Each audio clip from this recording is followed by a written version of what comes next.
에베소서 마지막 6장을 통해 그리스도인의 영적인 전쟁에 대한 부분들을 다루고 있습니다.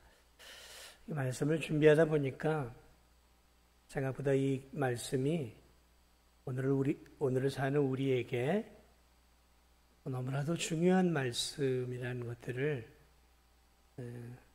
말씀을 준비하면서 깨닫게 되어집니다. 이게 쉽게 넘어갈 수 있는 본문이 아니구나. 그러면서 이 말씀을 조금 더 이렇게 잘게 좀 썰어서 우리 성도들하고 좀 나눠야 되겠다는 하나님의 마음이 저에게 주어져서 오늘 이 영적 전쟁에 대한 부분들을 가지고 여러분과 함께 이렇게 조금 더 깊이 있게 좀 말씀들을 계속해서 좀 나눠보고자 합니다. 성도들의 싸움은 혈과 육이 아니라 사람과의 싸움이 아닙니다. 우리는 마귀와의 싸움이고 성도들은 보이지 않는 악의 영의 세력들과의 싸움이에요. 그 사실을 잊지 마십시오. 사람과 다투려고 하지 마세요. 가장 어리석은 성도들은 사람하고 다투는 거예요. 사람하고 갈등을 일으키고 사람하고 싸우고, 그게 마귀의 전략이에요. 마귀는 자기를 뒤로 감추고 사람 속에서 역사해요. 근데 우리는 그 마귀의 역사를 가지고 마귀의 장난을 보지 못하고 나를 힘들게 하는 그 사람을 마귀로 생각하고 공격하고 쓰러뜨리고 욕하고 넘어뜨리려고 해요. 지는 거예요. 끝나는 거예요. 성도들의 싸움은 혈과 육이 아니에요. 우리의 싸움의 타겟을 바르게 정해야 됩니다. 그렇지 않으면 개인의 신앙도 어려워지고 교회도 어려워지는 거예요. 자, 우리의 싸움은 마귀와의 싸움이고 마귀는 영적인 존재란 말이죠. 보여지지 않아요. 그러니까 우리의 싸움은 영적인 싸움이에요. 영적으로 싸우는 거예요. 그러니까 이 싸움은 대단히 힘든 싸움이에요. 뭔가 보여야 주먹도 날릴 수 있고 뭔가를 해보지만 보이지가 않단 말이죠. 어디서 이렇게 카운터 펀치를 우리에게 날려올지를 모른단 말이에요. 그러니까 정신을 안 차리면 마귀한테 함신 두들겨 맞고 주저앉아서 패배하는 그리스도인, 생기 없는 그리스도인, 열망 없는 그리스도인, 무기력하고 무능력한 그리스도인으로 사는 거예요. 정신을 바짝 차리고 살아야 돼요. 네. 촉각을 곤두세우고 살아야 돼요. 어디서 마귀가 주먹을 날려올지 모르고 어디에서 마귀의 덫이 있는지 모를 만큼 우리 인생길은 온통 어떤 면에서 보면 이 지뢰가 가득한 거죠. 지금도 저 캄보디아는 가는 길 외에는 가지 않는 길은 안 가는 게 좋아요. 캄보디아는 지금도 가지 않는 그 숲속이나 이런 길 안에는 그 전쟁으로 인해 싸울 때 지뢰를 그렇게 많이 심어놨어요. 그래서 이 산에 캐러 뭘 하러 가다가 빵빵 터지면 다리가 날아가는 거고 몸이 날아가요. 이 캄보디아는 그래서 불구자들이 많아요. 지금도. 가난한 사람이 먹고 살려고 산에 가다가 그런 일들이 지금도 계속 일어나고 있어요. 마귀가 그렇게 역사한단 말이죠. 나는 생각 없이 갔는데 그냥 거기서 뻥뻥 터지는 거예요. 우리가 정신을 안 차리면 그냥 순식간에 내가 마귀에게 얻어 터져서 주저앉아 있는 내 모습만 보는 거예요. 언제 맞았는지 마귀가 어떻게 공격했는지도 몰라요. 그냥 주저앉아 있어요. 피 흘리고 앉아 있어요. 깨져 있어요. 마음 상해 있어요. 근데 언제 맞았는지 어떻게 공격을 당했는지 조차를 몰라요. 그러면 안 되는 거예요. 그러면 우리가 정신을 차리고 신앙생활을 해야 해요. 오늘 이 성경은 우리에게 계속해서 이제 영적인 전신갑주로 그래서 무장을 하라 그래요. 무장을 하라. 옷을 입으라라는 거죠. 입는 거는 누가 입혀주는 게 아니에요. 내가 입는 거예요. 내가 오늘 하루를 출근하려면, 하루를 살려면 양말도 신고 속옷도 입고 겉옷도 입어야 되고 신발도 신어야 돼요. 내가 하는 거예요. 하나님이 해주는 거 아닙니다. 우린 자꾸 모든 걸 다 하나님이 해주는 것으로 생각하는데 그렇지 않아요. 하나님이 해주는 것이 있고 우리가 해야 할 일이 있어요. 그런데 우리가 해야 할 일을 하지 않고 하나님이 해주기를 바라는 성도들이 있어요. 아니에요. 우리가 해야 할 일은 우리가 해야 하는 거예요. 자꾸 그걸 헷갈리니까 내가 해야 할 일을 하지 않고 왜 하나님이 해주지 않느냐라고 투정을 부리는 어린아이 같은 신앙인들이 있어요. 아니에요. 내가 해야 할 일은 내가 해야죠. 옷은 내가 입어야죠. 군대에 싸우러 나갈 때 내가 무장해야죠. 누가 해주는 거 아니에요. 그러나 그 무기는 주님이 주시는 거죠. 주님이 주시는 마귀와의 싸우는 무기들이 있어요. 주님이 주신 거예요, 그건. 그러면 주님이 주셨으니까 이제 그걸 사용하고 이용하고 그것을 내 몸에 도구로 장착하는 것은 내가 해야 할 일인 거예요. 남이 하고 다른 성도가 해주는 게 아니에요. 내가 입어야 돼요. 전신갑주를. 하나님이 주신 것들을 내가 입어야죠. 오늘 14절 말씀을 여러분과 나누고 싶은 게 이 부분입니다.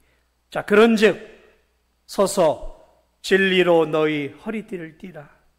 자, 이제 하나하나 진정한 전투를 하기 위해서 성도들이 하나님이 주신 무기들을 장착해야 하는 거예요. 근데 오늘 첫 번째 무기가 무엇인가? 오늘 뭘 붙여야 돼? 그런즉 서서라고 말하고 있어요. 우리나라는 우리 한글 성경은 단순히 서서라고 말하고 있는데 정확하게 표현하면은 단순하게 서서가 아니에요. 견고하게 서라라는 의미예요. 견고하게. 비실비실 이렇게 힘없이 서 있는 게 아니라 군인들이 전쟁을 하기 위해서 단단하게 서는 거죠. 여러분, 이 고대 전투는 여러분이 영화나 이런 걸 보면 알겠지만 저 골짜기나 들판 같은 데서 사이를 두고 이쪽 나라와 저쪽 나라가 쫙 여러분 서 있지 않습니까? 무기, 칼을 들고 칼을 들고 화살, 방패를 들고 전열을 탁 도열해서 전술적인 차원에서 쫙 서 있는 거죠. 이렇게 서 있으라는 거죠. 견고하게 서 있으라는 거죠. 전쟁을 하려면 이 서 있는다는 것은 어디를 향해 서 있냐면 상대를 보고 서 있는 거예요. 상대를. 오늘 그 말씀에 상대를 보고 서 있어야 되는 거예요. 상대가 누구입니까? 마귀예요. 악한 영의 세력이죠. 그러니까 그리스도인들은 서서 누구를 바라보냐? 악한 원수 마귀를 볼 수 있어야 되는 거예요. 사람이 아니라 마귀를 볼 수 있는 영적인 눈이 있어야 되는 거예요. 그리고 견고하게 서서 적을 응시해야 되는 거예요. 싸우는 사람은 적을 응시해야 되는 거예요. 견고하게 서 있어야 돼요. 적을 향해 적을 마주보며 있어야 되는 것이죠. 여러분, 이 전쟁을 보면, 고대의 전쟁들을 보면 여러분, 이 전투를 앞두고 서로 마주보고 있을 때 군인들이 자신의 장막에서 한가하게 앉아있고 앉아가지고 차 마시고 앉아있고 누워있고 장수들은 커피 마시고 앉아있고 그렇지 않아요. 그러지 않습니다. 그들은 적을 바라보고 견고하게 서서 적과 대치해 있습니다. 왜냐하면 적이 언제 공격할지 모르거든요. 적이 언제 화살을 날려올지, 언제 기마대를 보낼지, 언제 창을 던질지를 모른단 말이에요. 그러니까 군사들은 적을 바라보고 서서 전쟁 준비를 하고 있는 거예요. 그렇습니다. 적을 바라보며 굳건하게 서 있어야 되는, 이게 시작이에요. 영적 전쟁은 사람을 바라보는 게 아니라 내 싸움의 대상을 응시하는 거죠. 마귀가 어떻게 나를 공격하는가. 이 주시해야 되는 게 보이지는 않지만 마귀의 공격에 늘 깨어 있어야 된다는 거예요. 깨어 있어야 된다는 거예요. 보여야죠. 그러나 응시하고 있다라는 것, 서 있다라는 것은 뭘 얘기하냐면 깨어 있다라는 거예요. 깨어 있다. 영적으로 깨어 있어야 된다는 거예요. 영적으로 둔감하면 사실은 그 전쟁은 마귀하고 싸우는 것은 끝난 거예요. 영적으로 둔감한데 아예 마귀가 불의 화살을 날려올지 뭘 몰라요. 그러면 그냥 고스란히 어떻게 되겠습니까? 당하는 거예요. 당하고 나서 주저앉고 나서 실패하고 나서 영적으로 패잔병이 되고 나서 이게 뭐야? 그럼 끝나는 거예요. 자, 이렇게 서서 상대를 바라보고 굳건하게 싸울 준비를 하고 긴장하고 적을 응시하는 것으로부터 영적인 전쟁은 시작인 거예요. 자, 그 다음에 오늘 뭘 얘기하고 있냐면 첫 번째 하나님이 주신 무기를 장착을 해야 되는데 그것이 어떤 무기냐면 진리로 너희 허리띠를 띠라 말하고 있어요. 허리띠를 띠라는 거죠. 여러분 군인들도 그렇고 사람도 그렇고 우리도 마찬가지죠. 하루를 시작하면서 이렇게 혁띠로 이렇게 탁 바지를 딱 조여야 되죠. 요즘은 이제 그렇지 않은 경우들이 많지만 예전에 이 에베소서가 쓰여질 때 고대의 이 시대에 남자들은 어떤 옷들을 입었냐면 이 목사 가운 같은 옷들이었어요. 목사 가운 같은 원피스죠. 팔도 이렇게 헐렁헐렁해서 이렇게 손목까지 이렇게 덮는, 손등까지 덮고 또 이렇게 길게 이렇게 늘어져서 거의 발에 끌리다시피 한. 그래서 예수님의 제자들이나 예수님 같은 경우도 그런 원피스죠. 오늘날은 그런 옷을 남자들이 입지 않지만 그 시대에는 원피스 같은 옷이었어요. 길게 늘어져 있는 옷들이었단 말이죠. 자, 그러므로 전쟁을 하는 군인이 되기 위해서, 싸우기 위해서는 해야 할 일들이 뭐냐면 이 옷을 입은 상태에서 싸우려면 허리띠로 조여줘야 되는 거예요. 그래서 팔이 조금 더 위로 올라오고 이 발등까지 내려온 긴 헐렁한 옷들을 좀 더 이렇게 올려서 무릎 있는 데까지 올려서 묶어줘야 되는 거예요. 묶어줘야죠. 안 그러면 원피스처럼 긴 옷을 입고 창과 방패를 들고 이렇게 싸우는 것은 굉장히 불편하고 길게 끌리는 옷을 입고 싸우다 보면 자기 발로 자기 원피스 옷을 밟아서 자칫하면 전쟁에서 제대로 싸우지도 못하고 죽을 수 있단 말이죠. 그러므로 고대 시대의 이 군인들이죠. 군인들, 일반 군인들은 그렇게 허리띠 같은 것들로 싸울 수 있도록 이렇게 끈으로 싸울 수 있도록 이렇게 묶어주는 그런 것들을 먼저 시작을 해야 되는 거예요. 딱 묶어줘야 되는 거죠. 그래서 손발을 마음껏 쓸 수 있도록, 뛰는데 문제가 없도록, 싸우는데 걸릴만한 걸리적거리는 것들이 없도록 이렇게 허리띠로 싸울 수 있도록 묶어줘야 하는 것이죠. 자, 오늘 성경은 우리에게 그 이야기를 하고 있는 거죠. 마귀와의 영적인 싸움을 싸우기 위해서도 진리로 허리띠를, 이렇게 영혼의 허리띠를 메어야 한다라고 말하고 있어요. 다시 말하면 이 말씀은 성도들은 하나님의 말씀인 진리로 자신의 삶과 신앙의 옷을 꽉 여며야 한다는 거예요.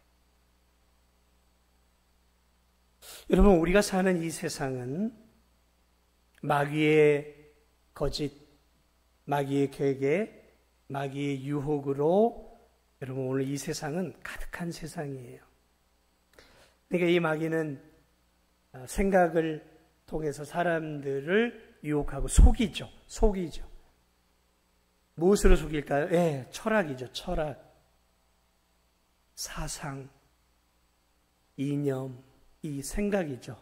이런 것들로 사람들의 사고와 가치관과 세계관을 지난 역사 동안에 지배해 왔어요. 철학이죠, 철학. 철학자들. 사상가들. 뭐 이런 이념, 이런 것들이 그 사람의, 그 나라의 삶을 장악해 왔단 말이죠. 대표적인 것들이 무엇입니까?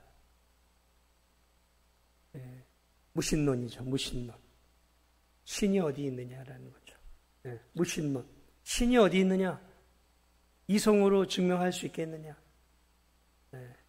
철학으로 또는 과학으로 신이 있음을 증명할 수 있겠느냐? 중세를 넘어 계몽주의 시대에 들어오면서 인간의 이성이 발전하면서 신이 어디 있냐? 그걸 증명해낼 수 있겠냐 하면서 중세까지 이어왔던 신은 존재하는 것들을 이성적인 것들로 이제 무너뜨리는 거죠. 그게 이제 대표적인 게 무신론이죠. 그러면서 이제 이 무신론을 통해 들어온 것이 무엇이냐면 인간은 그저 하나님이 창조해 만든 것이 아니라 인간은 아메바나 이런 것들을 통해서 진화, 그러니까 유물론이죠. 유물론. 그리고 진화론까지 이어지는 이런 흐름이 이어져 오는 것이죠. 신이 어디 있느냐? 인간은 그저 물질적인 존재인 것이다. 영혼이라는 것도 무슨 단백질로 인해서 신경세포가 만들어진 것이지 어이가 없다라는 거죠. 그래서 인간도 물질이라는 거죠. 유물론. 그리고 인간은 아메바로부터 원숭이로부터 진화해 온 존재라는 거죠.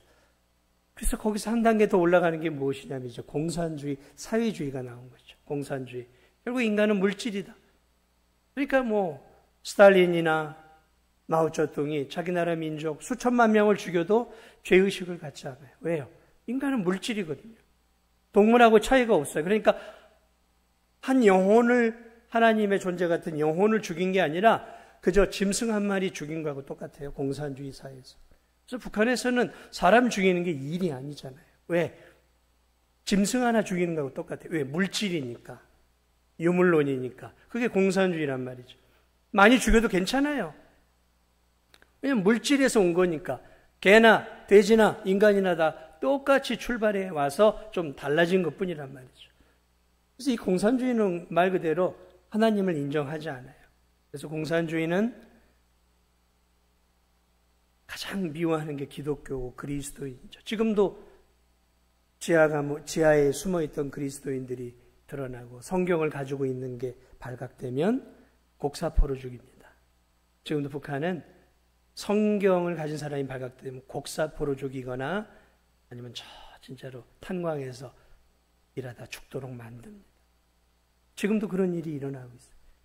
자, 이 모든 사상들이 누가 주입을 시켜 주었겠냐 말이죠. 마귀죠. 마귀가 공중의 권세 잡은 자가 하나님을 대적하는 사상들을 집어넣고 그것만 있는 게 아니죠. 오늘날 주어지는 이 자본주의 사회에는 무엇입니까? 물질 만능이죠. 돈이면 최고예요. 돈이 우상이죠. 만몬주의죠. 돈만 있으면 돼요. 돈만 있으면 부모도 필요 없고 형제도 필요 없어요. 돈을 위해서라면 부모까지도 죽이는 극단적인 일도 서슴지 않고 해요. 왜? 돈이 행복이고 돈이 우상이 되어버렸어요. 돈이 많으면 행복하고 돈이 많으면 성공한 인생이라고 생각하고 돈이 많으면 신앙의 성공이라고 생각하는 팽배한 사고방식이 오늘 이 한국교회와 세상을 지배하고 있어요. 돈이 인생의 목적이요. 돈이 인생의 제1순위가 되어버렸어요.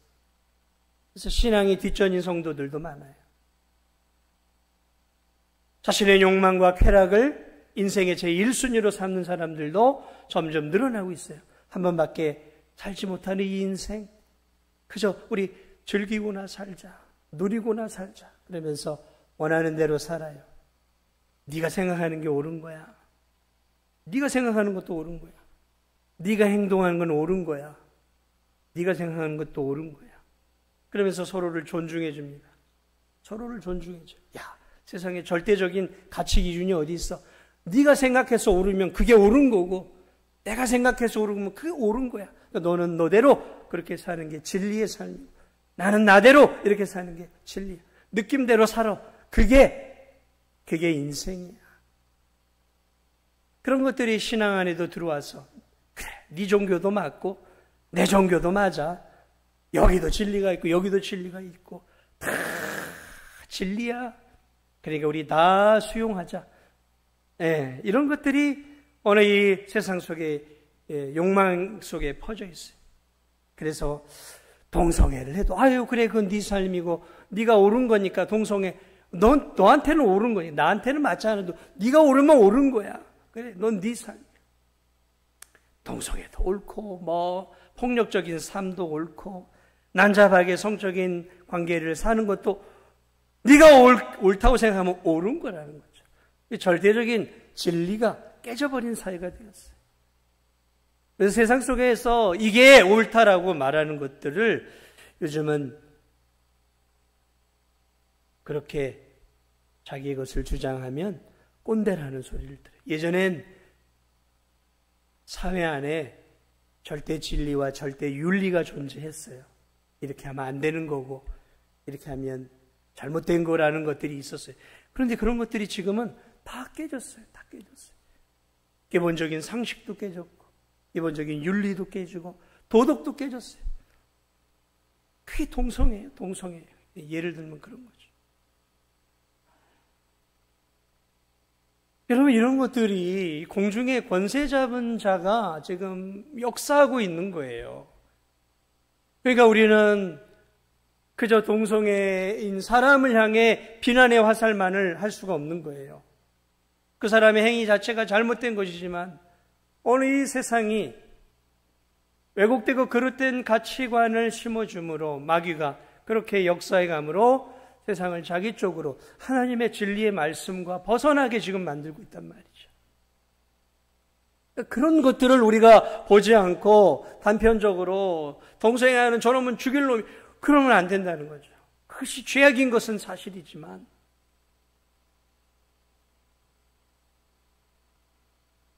잘못된 것을 그저 잘못된 것으로만 지적하면 그건 단편적인 거예요.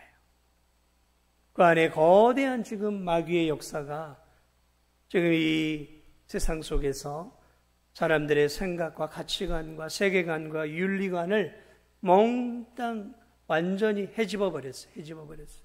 지금 이 시대. 자, 그러므로 이런 시대 속에서 그리스도인들이 하나님의 자녀답게 사는 것들이 쉽겠냐라는 거죠. 어려워요. 말씀은 아는데 세상에 딱 들어가면 세상은 완전히 다른 가치관과 다른 세계관과 다른 삶들을 살고 있단 말이죠. 그러니까 그 안에서 절대적인 윤리의 기준인 성경대로 살아가는 것이 어렵단 말이죠. 네, 직장 생활을 하는 분들은 다 어려워요. 힘들어요. 눈물 난단 말이죠. 그러니까 나도 모르게 적당하게 타협하게 되어진단 말이죠. 때로는 그냥 눈 감아 버리는 거예요. 모르는 채 해버려요. 괜히 내가 이야기했다가 그냥 내가 왕따 당하기 싫어서 그냥 침묵해버려요. 그리고 슬그머니 그렇게 그냥 동조해버리죠. 죄악된 세상에 대해서 침묵을 해요.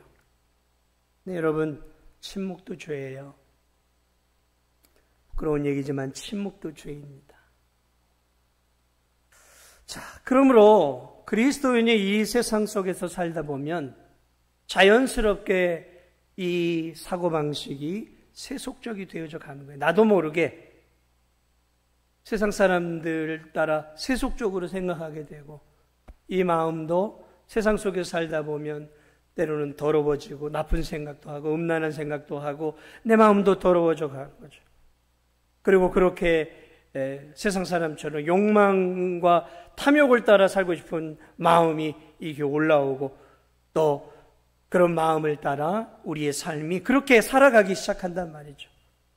자, 그러므로 오늘 이 말씀, 진리로 허리띠를 동이라는 이 말은 바로 이런 성공과 물질을 추구하고 쾌락을 추구하고 자신의 편의와 안락을, 자신의 행복만을 추구하는 이 세상, 그저 절대 진리는 없고 절대 하나님은 존재하지 않기 때문에 그저 네가 사는 그 삶이 바로 옳은 것이고 네가 느끼는 대로 살고 하고 싶은 대로 살라라고 하는 이 세상 속에서 변질되어져 가는 우리의 사고와 우리의 마음과 우리의 삶을 그러면 우리는 어떻게 제어해야 되냐 말이죠. 진리의 말씀으로 우리가 허리에 띠를 동이라는 이야기는 하나님이 주신 이 진리의 말씀을 가지고 내 잘못된 생각들, 타락하고 세상 속에 물들어버린 변질되어지는 내 생각을 진리의 말씀으로 동여매는 거예요. 동여매는 거예요. 잘못된 부분들이 더 이상 나오지 못하도록 꽉 잼매는 거예요. 잼매는 거예요. 내 마음속에 죄악된 세속적인 쾌락과 즐거움들을 추구하고 싶은 마음들이 왜 없겠어요? 그러한 마음들을 내버려 두면 죄짓기 쉬운 거예요. 우리도 쉽게 욕망대로 산단 말이에요. 그러므로 우리 안에 있는 그러한 욕망들을 무엇으로 절제하고 통제할 수 있겠냐 말이죠. 진리의 말씀으로 우리의 이 마음들을 통제해야 된다는 얘기예요. 그 이야기를 지금 하고 있는 거예요.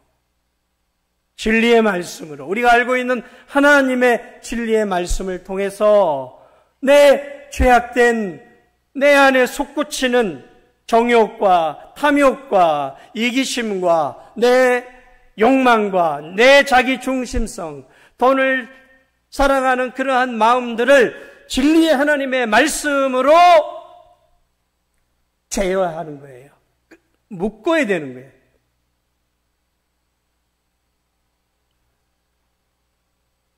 살다 보면 다른 사람처럼 똑같이 나도 성공을 향해 가고 있는 거죠. 나도 똑같이 세상 사람하고 똑같은 목적을 갖고 있는 거예요. 말은 하나님께 영광, 주님을 위해 살겠습니다 하면서도 여전히 성공에 목말라 있고 성공을 추구하고 있는 나 자신을 본단 말이죠. 하나님 나라와 영광하고 저 영원한 천국을 소망하는 것처럼 말하고 있지만 실제적으로 내 삶은 땅의 것을 추구하고 이 땅의 것에 집착해서 그것을 하나라도 더 얻고 더 누리기 위해서 몸부림치고 있는 나의 변질된 삶의 모습들을 내가 어떻게 통제할 수 있냔 말이죠. 내 힘으로 안 돼요. 어떻게 해요? 예. 진리의 말씀의 끈으로 내 죄악된 삶을 꽁꽁 묶어내야 된다는 얘기예요. 진리가 그래서 우리를 통제해야 되는 거예요. 통제해야 돼요. 진리가 우리의 삶을 통제하고 우리의 삶을 묶어내지 않으면 그리스도인이라 할지라도 여러분 세상 사람과 똑같이 세속적인 생각, 세속적인 마음, 욕망, 탐욕 그리고 그렇게 인생의 목적을 가지고 살아가는 그런 변질된 그리스도인의 삶을 살 수밖에 없는 거예요. 그런데 내가 그렇게 살고 있는지 안 살고 있는지도 모르고 있으면 그것이야말로 정말 안타까운 인생 아니겠습니까? 그러니까 끊임없이 우리가 해야 할 일들이 뭐냐면 진리로 우리의 영혼의 허리띠를 콱콱 조여매야 되는 거예요. 조여매야 되는 거예요. 그래서 진리를 우리가 하나님의 진리에 정통하고 하나님의 말씀을 분명하게 알아야 돼요. 그래야 내 삶 속에서 구석구석에서 내가 그 진리로 내 삶을 통제하고 내 삶을 다스리고 하나님이 기뻐하는 생각과 하나님이 기뻐하는 마음과 하나님이 기뻐하는 순종의 삶을 살아갈 수 있는 것이에요. 그렇지 않으면 진리는 진리 따로 내 삶은 내 삶 따로 되는 괴리된 삶을 사는 거예요. 아무리 하나님 말씀을 많이 알아도 진리로 내 삶을, 내 허리를 조이지 않으면, 전쟁을 하려면, 싸우려면 싸움의 준비를 해야 된단 말이죠. 허리띠를 조이는 거예요. 그래야 손발이 자유롭고 싸울 수가 있단 말이죠. 느슨해져서 긴 옷을 입고 헐거운 옷을 입고 어떻게 방패와 칼을 들고 뛰어다닐 수 있겠느냐. 뛰어다니다가 내 옷에 내가 걸려서 넘어진단 말이죠. 스스로 자초하는 거예요. 스스로 주저앉는 삶을 사는 거예요. 굉장히 그래서 이 말씀은 우리의 삶이, 우리 스스로가 내가 하나님 말씀으로 내 삶을 지금 통제하고 제어하고 있는지를 살펴봐야 되는 거예요. 내가 하루하루를 살아가면서 이 하나님의 말씀으로 내가 내 생각을 절제시키고 통제시키고 있는가? 내가 하루를 살아가면서 내 마음속에 일어나는 것들을 하나님의 말씀으로 자꾸 죄악된 것들이 나오면 말씀으로 죽이는 작업을 해야 되는 거예요. 묶어야 되는 거예요. 묶어야 되는 거예요. 하나님의 사람으로 살려면, 마음껏 살려면 묶어야 돼요. 이런 것들이 튀어나오면 마치 옷이 헐거운 사람처럼 제대로 싸워보지를 못하는 거예요. 제대로 싸우려면 진리로 내 안에 죄악된 것들, 세속적인 것들을 묶어야 돼요. 그래야 제대로 전쟁을 수행할 수 있는 거예요. 그렇지 않으면 전쟁하기도 전에 자멸하는 거예요. 사랑하는 여러분, 그러므로 우리가 이런 말씀을 통해 기억해야 될 사실은 나는 내가 알고 있는 하나님의 말씀으로 지금 내 삶 구석구석을 내가 통제하고 잘못되고 방만한 삶, 게으른 내 삶을 하나님의 말씀으로 조이면서 하나님 기뻐하는 삶으로 내가 나 자신을 만들어가고 있느냐라는 거죠. 우리가 몸에 이상이 오고 비만이 오고 살이 찌면 우리가 운동을 하죠. 병원도 가고 운동도 하죠. 그러면서 근력 운동도 하고 운동도 하고 다 인바디 같은 것도 체크해 보면서 내 부족한 부분들을 찾아내는 거죠. 그러면 그 부족한 부분들을 알면 땀을 빼고 운동을 하면서 그런 부분들의 문제점들을 해결하며 머리부터 발끝까지 건강한 몸을 만들려고 애를 쓰는 거죠. 그런 거예요. 무엇으로요? 말씀으로요. 그러니까 말씀은 그냥 듣는 것으로 끝나는 게 아닌 거예요. 말씀은 듣는 것으로 끝나는 게 아니에요. 말씀은 듣고 아멘 하는 것으로 끝나는 게 사실은 아니에요. 말씀을 읽고 이 말씀 참 은혜롭고 참 이 말씀 좋다라고 끝나면 안 되는 거예요. 그 하나의 말씀이 내 심장에 꽂히고 마음에 꽂혔으면 그 하나님의 말씀이 내 삶 속에서 움직일 수 있다. 내 삶을 조이고 내 삶을 움직여 갈 수 있도록 진리가 나를 움직여 갈 수 있도록, 진리가 나를 죄악된 삶에서 자유케 할 수 있도록 진리가 나의 생각을 움직여 가고 진리 대신 하나님의 말씀이 나를 하나님이 기뻐하는 삶으로 움직여 갈 수 있도록 내 생각과 마음과 삶이 그 진리를 따라갈 수 있도록 진리가 나를 동여매야 되는 거예요. 동여매야 되는 거예요. 진리로 꽁꽁 동여매서 내 삶이 진리를 벗어나지 않도록. 그러나 꽁꽁 매는 게 얽매이는 것이 아니. 예수님은 진리를 알지니 진리가 너희를 자유케 하려고 했어요. 꽁꽁 매는 것 같지만 그 삶이 죄악을 묶는 것이기 때문에 그 삶은 진정한 자유를 누리는 삶이에요. 그러므로 진정한 자유를 누리고 진정한 인간다운 삶은 욕망을 따라 사는 삶이 아니라 세상의 철학과 세상의 사고방식을 따라 사는 삶이 아니라 하나님의 말씀으로 내 욕망을 제어하고 하나님의 말씀을 따라 살 때 비로소 인간은 참 자유와 인간다움의 삶을 살게 되어지고 참 하나님의 형상으로서 행복한 삶을 살게 되어진다는 것이죠. 그러므로 참 그리스도인이 참 행복한 삶을 사는 거예요. 참 그리스도인. 하나님의 말씀으로 진리로 허리띠를 맨 성도. 여러분 허리를 꽉 조여보세요. 저도 허리띠를 꽉 묶습니다. 예배당에 올 땐 더 그래요. 탁 묶으면 어때요? 바지가 흘러내리지 않고 탁 몸이 안정감을 갖는 거예요. 안정. 이게 옷이 헐렁헐렁하면 안정감이 없어요. 안정감이. 뭔가 불안해요. 몸 전체가. 그런데 허리띠로 탁 허리를 탁 바크를 탁 조이잖아요. 안정감이 있어요. 여러분 이 진리가 내 삶을 탁 중심을 잡아주면요. 삶에 진정한 안정이 오기 시작하는 거예요. 삶의 질서가 잡히는 거예요. 영혼의 질서가 잡히는 거예요. 내면 세계의 질서가 잡히기 시작해요. 뭘로요? 하나님의 진리의 말씀으로. 내 인생을 꽉 조이고 말씀 중심으로 살아갈 때 삶이 안정되고 삶이 든든하고 삶이 평안해지기 시작합니다. 아멘? 그래요. 그런데 진리의 말씀이 내 삶의 중심을 잡지 않으면 어떻게 되겠어요? 세상의 조류, 세상의 사상, 세상의 가치관에 이리 저리 흔들거리면 어떠겠습니까? 중심을 잃어버리는 거예요. 인생의 방향을 잃어버려요. 이렇게 저렇게 살다 보면 정신이 없는 삶이 살게 되어지고 인생을 허무하게 살게 돼요. 그래서 인생의 허물을 느껴요. 그러나 진리를 분명하게 붙잡고 진리 안에서 흔들림 없이 사는 성도들은 든든한 인생을 살게 되어지는 거죠. 진리 안에서 굳건한 삶을 살게 되어지는 거죠. 안정된 신앙의 삶을 살게. 그래서 믿음이 있는 성도들의 중요한 특징이 있어요. 삶이 안정되어 있어요. 삶이 안정되어 있어요. 신앙이 깊어지는 성도들일수록 삶이 심플하고 안정되어 있어요.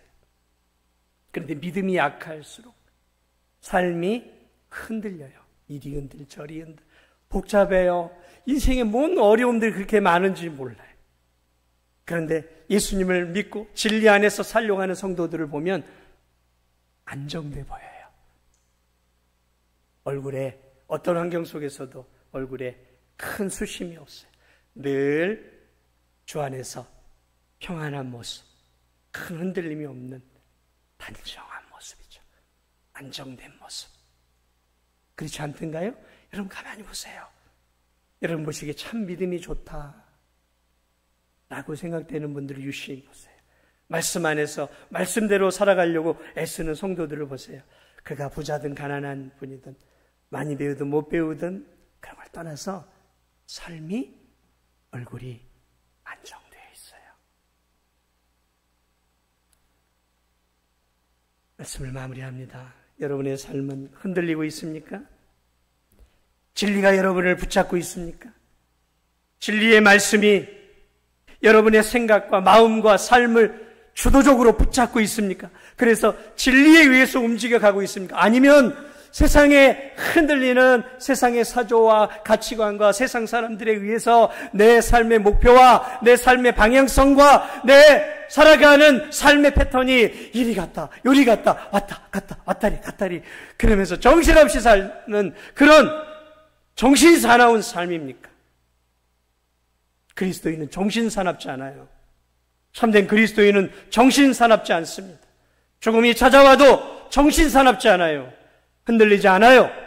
왜? 진리가 나를 묶고 있고 진리 안에 거하고 있기 때문에, 진리 대신 예수 그리스도 안에 있기 때문에 죽음이 와도, 인생의 큰 시련이 와도 마음은 무겁지만 묵직하게 그 인생의 어려움들을 진리와 함께 주님과 함께 견디면서 또 통과해 가는 거예요. 그게 그리스도입니다. 여러분이 오늘 이 귀한 저녁에 다시 한번 진리로 여러분의 영혼과 삶의 허리를 조이십시오. 그래서 단단하게 굳건하게 진리로 서서 흔들리지 말고 방향성을 잃지 말고 오직 천국을 목표로 천국을 바라보면서 하나님 우리에게 주신 사명, 그것을 벗어나면 안 돼요. 사명을 감당하면서 주님이 기뻐하는 믿음의 길을 우직하게 믿음의 길을 진리와 함께 하나님의 말씀과 함께 걸어가는 우리 성도들이 되시기를 주님의 이름으로 축복을 드립니다.